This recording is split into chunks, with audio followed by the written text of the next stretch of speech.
राष्ट्रीय सत्तेचा दुसरा घटक म्हणजे नैसर्गिक साधने, प्राकृतिक संसाधन.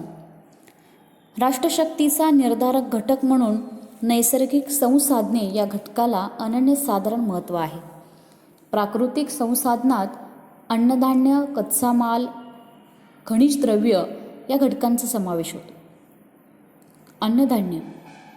जो देश अन्नधान्याच्या बाबतीमध्ये स्वयंपूर्ण असतो तो देश आंतरराष्ट्रीय क्षेत्रात सामर्थ्यशाली समजला जातो. देशातील सर्व जनतेला पुरेल एवढं धान्य जर तो देश निर्माण करत असेल तर तो आपल्या स्वसामर्थ्याद्वारे अन्य देशांवरही आपलं प्रभुत्व प्रस्थापित करू शकतो.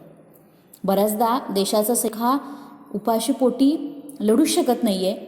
सैन्याला अन्नधान्याची रसद पुरवणारा देश हा शक्तिशाली असतो, कारण देशाचं संरक्षण करण्याची जबाबदारी ही सैन्याची असते आणि हा सैनिक उपाशी राहता कामा नये. त्या सैन्याला रसद पुरवणारा देश हा शक्तिशाली समजला जातो. ज्या देशामध्ये दुष्काळ असतो, अन्नधान्याचं परावलंबित्व असतं, तो देश दुर्बळ समजला जातो. त्याला आपल्या परकीय धोरणामध्ये, परदेश धोरणामध्ये, परराष्ट्र धोरणामध्ये परावलंबित्व स्वीकारावं लागतं. परराष्ट्रातून धान्य आयात करून आपल्या जनतेला तो पुरवू शकतो, परंतु अन्नधान्याच्या बाबतीमध्ये जर असं परावलंबित्व त्यानं स्वीकारलं तर त्या देशाच्या राजनीतीवर आणि विदेश नीतीवर याचा विपरीत परिणाम होतो. धान्याच्या मोबदल्यात परराष्ट्राची काही धोरणं त्याला नाईलाजानं स्वीकारावी लागतात.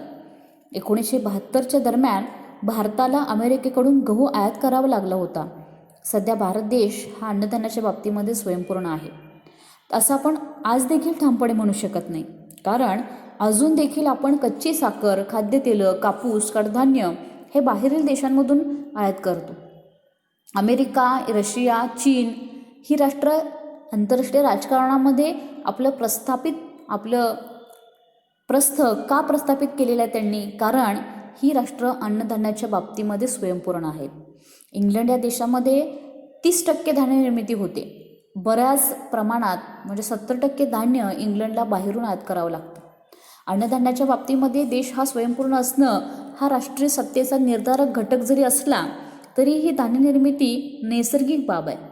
बऱ्याचदा हवामानाच्या अनुकूल आणि प्रतिकूलतेचा परिणाम हा धान्य निर्मितीवर होत असतो. पाऊस, पाणी, हवामान या गोष्टींवर ही धान्य निर्मिती अवलंबून असते आणि म्हणून धान्य उत्पादनामध्ये बऱ्याचदा चढ किंवा उतार किंवा घट देखील होऊ शकते. राष्ट्रे आता परस्परांना धान्य पुरवठा करत आहेत. त्या बदल्यामध्ये काही राष्ट्र खनिज द्रव्य घेत आहेत, काही राष्ट्र कच्च्या मालाची देवाणघेवाण करत आहेत. म्हणजे अलीकडे राष्ट्रांना अन्नधान्याची कमतरताही जाणवू शकत नाही आहे. एकमेकांची गरज ते पुरवण्याचं काम करत आहेत. विपुल धान्य निर्मिती जर करणारा देश असेल तो मात्र स्वावलंबी, स्वयंपूर्ण आणि शक्तिशाली देश म्हणून ओळखला जातो. म्हणजे राष्ट्रीय सत्ता निर्धारित करत असताना अन्नधान्याच्या बाबतीतील स्वयंपूर्णता ही खूप महत्त्वाची आहे. राष्ट्रीय सत्तेचा दुसरा महत्त्वपूर्ण घटक म्हणजे खनिज द्रव्य, कच्चा माल. ज्या राष्ट्राकडे खनिज द्रव्य, कच्चा माल हा विपुल प्रमाणामध्ये असतो ते राष्ट्र स्वयंपूर्ण, शक्तिशाली बनतं. कारण जर गरजेपेक्षा अधिक असणारी खनिज त्या देशाने निर्यात केली तर त्या निर्यातीमधून प्रचंड प्रमाणात आर्थिक उत्पन्न त्या देशाला प्राप्त होतं आणि तो देश आर्थिकदृष्ट्या संपन्न बनतो आणि अन्य राष्ट्रांवर प्रभुत्व देखील प्रस्थापित करू शकतो. 18व्या शतकात औद्योगिक क्रांती झाली आणि त्यातून यंत्रसामग्री, उद्योगधंदे यांचा विकास प्रचंड प्रमाणात झाला. या औद्योगिक विकासामध्ये आवश्यक असणारी खनिज द्रव्य ही विविध राष्ट्रांच्याकडून मिळू लागलेली आहेत. जसं की England, France, Germany, Italy, Spain, Portugal यासारख्या युरोपियन देशांनी खनिज द्रव्य आणि युद्धतंत्राच्या मदतीने आशिया, दक्षिण अमेरिका खंडावर आपलं राजकीय आणि आर्थिक प्रभुत्व प्रस्थापित केलेलं आहे. 19व्या शतकामध्ये यंत्रसामग्री निर्माण करण्यासाठी युरोपियन राष्ट्रांनी खनिज द्रव्यांचा पुरवठा केला. बऱ्याचदा पहिल्या महायुद्धापासून खनिज द्रव्यांचं महत्त्व वाढलेलं आहे. 20व्या शतकामध्ये कोळसा, पोलाद, पेट्रोल, युरेनियम अशा प्रकारची खनिज द्रव्य ही राष्ट्रांना कमालीचं महत्त्व प्राप्त करून देऊ लागलेले आहेत. असं आपण बघतोय की पेट्रोल, डिझेलचे दर किती वाढलेले आहेत. याची कमतरता जर एखाद्या राष्ट्राकडे असेल तर त्या राष्ट्रातील उद्योगधंदे हे ठप्प होऊ शकतात. खनिज द्रव्य मुबलक प्रमाणामध्ये राष्ट्रांना आवश्यक असतं. अमेरिका, रशिया या राष्ट्रांच्याकडे अनेक प्रकारची अशी दुर्मिळ खनिज द्रव्य आहेत अमेरिकेकडे तर जवळपास 27 प्रकारची खनिजे आहेत आणि त्यापैकी 15 प्रकारची खनिज द्रव्य अमेरिका निर्यात करते. अमेरिका, रशिया, आखाती, अरब राष्ट्रे ही खनिज द्रव्याची साठे आहेत. अरब राष्ट्र तर आंतरराष्ट्रीय क्षेत्रामध्ये खनिज तेल निर्यात करण्यासाठी म्हणजे पेट्रोल, डिझेल या प्रकारचे खनिज द्रव्य हे निर्यात करण्यासाठी प्रसिद्ध आहेत. त्यांनी आंतरराष्ट्रीय क्षेत्रामध्ये तेलाचं राजकारण करायला, ऑइल डिप्लोमसी करायलाही सुरुवात केलेली आहे. पेट्रोल साठ्यामुळंच या अरब राष्ट्रांशी अमेरिका, फ्रान्ससारख्या पाश्चात्य राष्ट्रांची धागे जुळलेले आहेत, संबंध त्यांचे वाढलेले आहेत असं आपल्याला दिसून येईल. सामान्यतः या नैसर्गिक संसाधनांमुळंच राष्ट्रसत्ता ही निर्धारित होत असते. जेव्हा एखाद्या राष्ट्रामध्ये खनिज द्रव्याच्या बाबतीमध्ये कमतरता असते त्यावेळेला ते राष्ट्र इतर राष्ट्रांवरती अवलंबून राहतं. अमेरिकेसारखा संपन्न राष्ट्र तरी देखील या राष्ट्राला पेट्रोल, लोखंड या खनिज द्रव्यांची आयात करावी लागते. भारतामध्ये सुद्धा पेट्रोल, डिझेल, युरेनियम, मॅंगनीज ही खनिज द्रव्ये आयात करावी लागतात आणि म्हणून अमेरिका असू दे अथवा भारत असू दे या राष्ट्रांना आपलं परराष्ट्र धोरण निश्चित करताना या आपल्या खनिज द्रव्याच्या परावलंबित्वाची किंवा आयाती संदर्भातील गोष्टीचा निश्चितपणे विचार करावा लागतो. तेलाच्या राजनाम्यामुळं भारताला अरबस्तानच्या बाजूनं राहावं लागतं. आपण जर त्यांच्या आंतरराष्ट्रीय क्षेत्रामध्ये बाजू घेतली नाही तर उद्या आपल्याला हा खनिज तेलाचा पुरवठा होऊ शकणार नाही. म्हणजेच पश्चिम आशिया खंडामध्ये तेलाचे साठे हे मोठ्या प्रमाणावरती आहेत. तेथे खाणी खणून खनिज तेल वर काढण्यासाठी जे तंत्रज्ञान आवश्यक आहे केवळ साठे असून उपयोगाचं नाही आहे. भूअंतर्गत भरपूर खनिज द्रव्य असू शकतात, परंतु ती शोधणं, ती भूपृष्ठावरती आणणं, त्याचं स्वच्छता, शुद्धीकरण करणं, ती निर्यातयोग्य बनवणं याच्यासाठी काही तंत्रज्ञानाची आवश्यकता असते. याच्यासाठी काही भांडवल, यंत्रसामग्री लागते आणि हे सारं अन्य राष्ट्रांच्याकडून या तेल उत्पादक राष्ट्रांना घ्यावंच लागतं. आणि म्हणून खनिज द्रव्यांचे साठे आणि त्यांचा वापर या गोष्टीमुळं राष्ट्रांच्या मध्ये म्हणजेच अमेरिका, इंग्लंड, फ्रान्स, भारत, रशियासारख्या राष्ट्रांचं अरब राष्ट्रांच्या बरोबर संबंध हे वाढलेले आहेत. सामान्यतः राष्ट्रसत्तेच्या निर्धारणाची प्रक्रिया ही राष्ट्राकडे असणारे अण्वस्त्रांचे साठे, तेलाचे, खनिज द्रव्यांचे साठे, अण्वस्त्रांची निर्मिती, रासायनिक आणि जैविक युद्धतंत्रासाठी आवश्यक असणारी सामग्री यानुसार होत असते.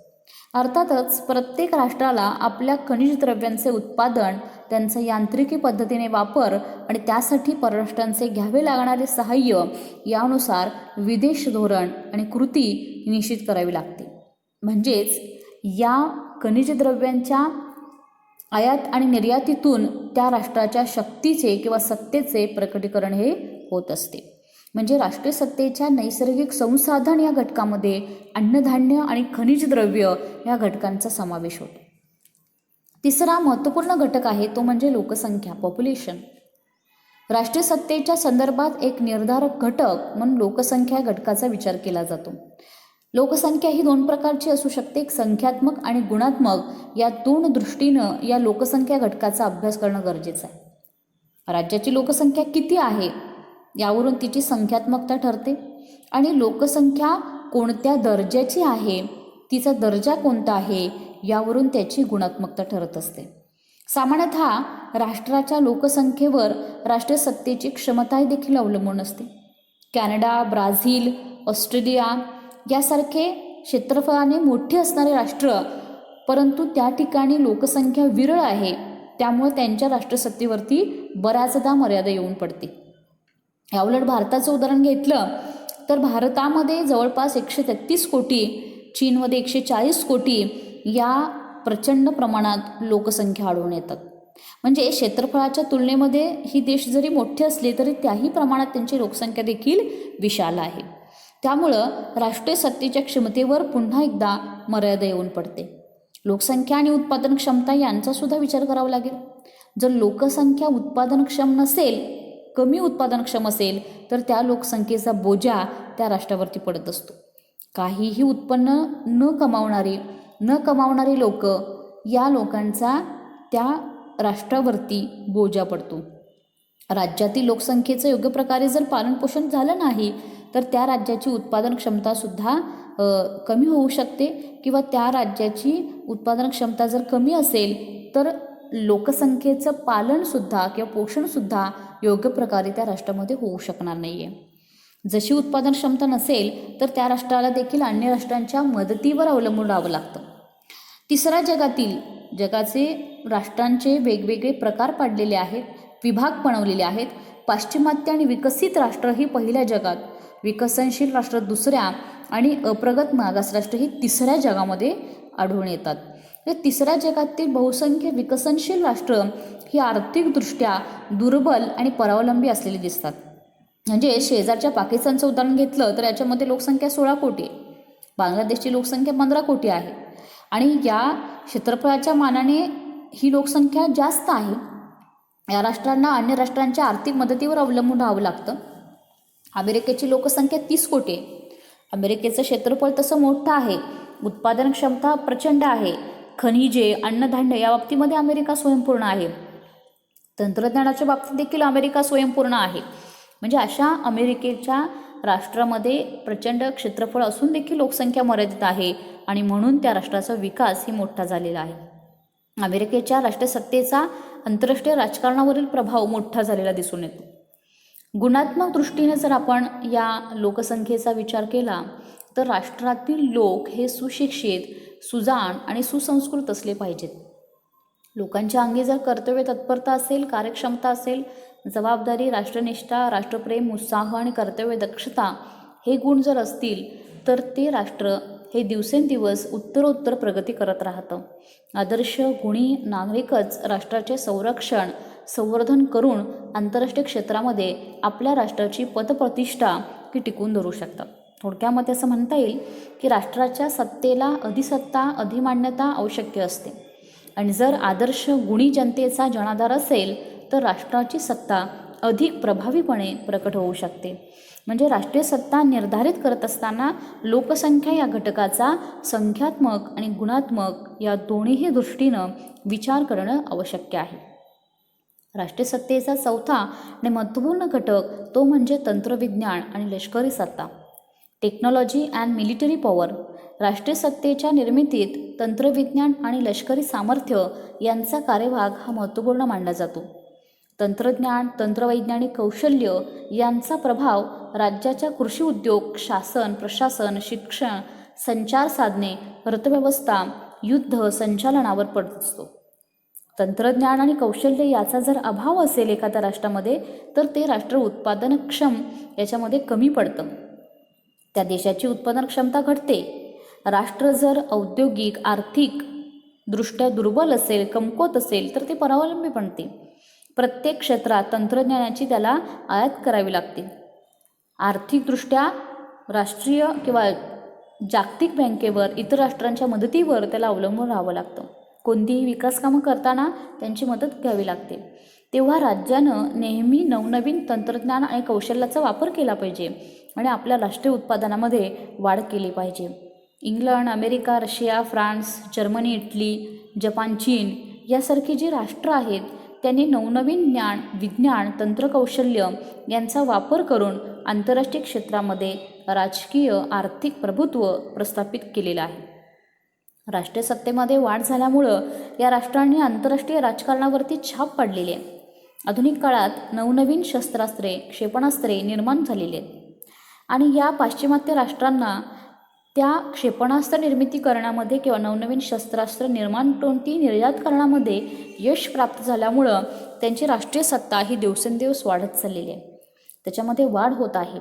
आधुनिक अण्वस्त्रे, प्रक्षेपणास्त्रे, अंतराळयाने, उपग्रहांची निर्मिती, आधुनिक हवाई वाहने, संचार तंत्र कौशल्य, संगणक, नेट, इंटरनेट संपर्क यंत्रणा यासारख्या तंत्रकौशल्यांमध्ये या राष्ट्रांनी प्रगती केलेली आहे आणि त्याचा फायदा त्यांच्या राष्ट्रीय सत्तेमध्ये त्यांना प्राप्त झालेला आहे. म्हणजेच तंत्रविज्ञान या क्षेत्रात प्रगती करणारं राष्ट्र हे संपन्न राष्ट्र म्हणून ओळखलं जातं. सोव्हिएत रशिया, अमेरिका, चीन, France, Germany, Switzerland, England, Norway, Sweden, Japan यासारख्या अनेक राष्ट्रांनी नव्या तंत्रविज्ञानाचा, कौशल्याचा आणि आधुनिक सामग्रीचा वापर केलेला आहे आणि त्याद्वारे त्यांनी राष्ट्रीय सत्तेद्वारे आंतरराष्ट्रीय राजकारणावरती प्रभाव पाडलेला आहे. जपान हा तर देश दुसऱ्या महायुद्धामध्ये बेचिराग झालेला असा देश आहे. अतिशय लहान आणि धगधगत्या ज्वालामुखीचं केंद्र असणारा जपान हे राष्ट्र आहे. तरी देखील या जपाननं आपल्या तंत्रज्ञानाच्या आधारे, आपल्या तंत्रज्ञानातील प्रगतीच्या आधारे आपल्या महासत्तेच्या आंतरराष्ट्रीय क्षेत्रामध्ये, महासत्तेच्या स्पर्धेमध्ये उडी घेण्याचं धैर्य किंवा धाडस या जपान राष्ट्रानं दाखवलेलं आहे. म्हणजेच जर्मनी, फ्रान्स, रशिया यासारख्या राष्ट्रांना टक्कर देऊ शकेल अशा प्रकारचं जपान हे राष्ट्र आता बनू लागलेलं आहे. आधुनिक दळणवळणाची साधनं, संचार, संपर्क साधनं यांचा वापर करून राष्ट्रही परस्परांच्या जवळ आलेली आहेत. त्यामुळे त्यांच्यामध्ये राजकीय, आर्थिक संबंध हे प्रस्थापित झालेले आहेत. बऱ्याचदा जी राष्ट्र या तंत्रविज्ञानामध्ये स्वावलंबी आणि स्वयंपूर्ण बनतात ती राष्ट्र आपल्या राष्ट्रीय सत्तेद्वारे अन्य राष्ट्रांच्यावरती प्रभाव पाडू शकत असतात.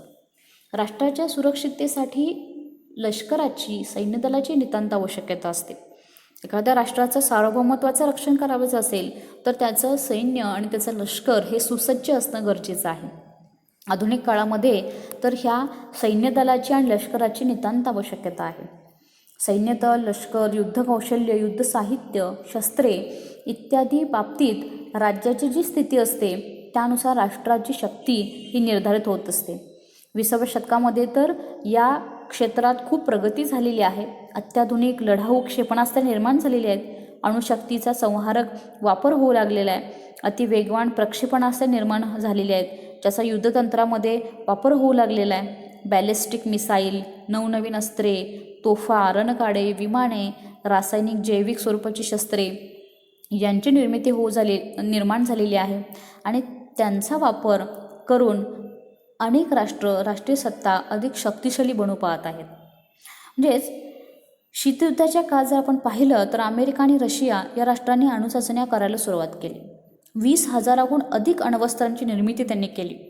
ही अस्त्र आक्रमक आणि बचावात्मक अशा दोन्ही स्वरूपाची होती.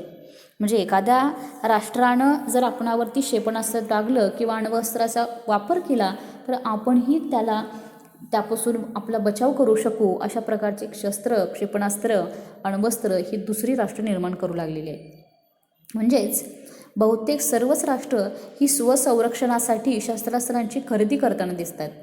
भारत, पाकिस्तान, इस्रायल, जर्मनी, अफगाणिस्तान अशी राष्ट्र अणुचाचण्या करत आहेत. म्हणजे राष्ट्राच्या शक्तीचे निर्धारण त्यांच्याकडे किती शस्त्रसामग्री आहे, किती शस्त्रसाठा आहे यावरून निश्चित केली जाते.